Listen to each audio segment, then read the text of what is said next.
Il est normal que votre enfant vive certaines périodes d'anxiété. Ces périodes d'anxiété peuvent survenir à cause de différents événements.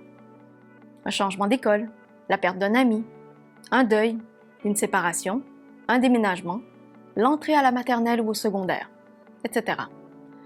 D'autres facteurs peuvent contribuer à l'anxiété des enfants. L'anxiété des parents, par exemple. Retenez que si c'est le cas, votre enfant peut le ressentir. Rappelez-vous aussi qu'il apprend par imitation. S'il vous voit inquiet, il risque de l'être aussi. Mais rassurez-vous, l'enfant peut aussi observer la façon dont vous gérez cette inquiétude. Le manque de routine, que ce soit au niveau du sommeil ou de l'alimentation, peut également mener à de l'anxiété. La surprotection d'un enfant, dans certains cas, peut parfois nuire à sa confiance en lui et le rendre anxieux face à l'avenir. Cela pourrait même l'empêcher d'apprendre à faire face par lui-même à différentes périodes d'anxiété. Les prédispositions biologiques peuvent également expliquer pourquoi certains enfants sont susceptibles d'être anxieux. Vous vous demandez si votre enfant vit de l'anxiété? Les signes de l'anxiété peuvent s'exprimer de différentes manières. Voici les principaux signes à observer. Un changement soudain de comportement. Par exemple, des excès de colère, de l'agitation, de l'irritabilité, des sauts d'humeur, de l'inquiétude, de la tristesse, des pleurs. Des troubles de sommeil, par exemple, de la difficulté à dormir ou à s'endormir.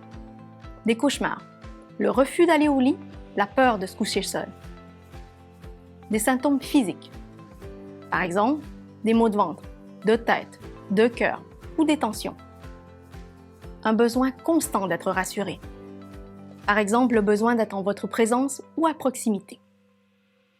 Un manque de concentration, que ce soit en classe, à la maison ou autre. Des problèmes d'alimentation. Par exemple, une prise de poids, une diminution de l'appétit, un manque d'appétit ou le refus de s'alimenter. Des réactions excessives. Par exemple, des réactions exagérées à certains événements, une tendance à éviter certaines situations. Des réactions de retrait. Par exemple, le refus de participer à certaines activités, une tendance à se mettre en retrait et à ne rien dire. Si votre enfant présente régulièrement un ou plusieurs de ces signes, il est important de trouver des moyens pour l'aider. Quand y a-t-il lieu de consulter?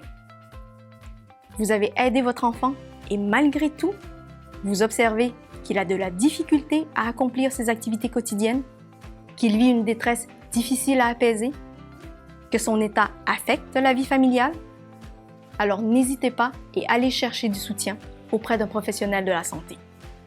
Discutez-en avec le médecin de votre enfant ou appelez Info Santé pour trouver l'aide appropriée.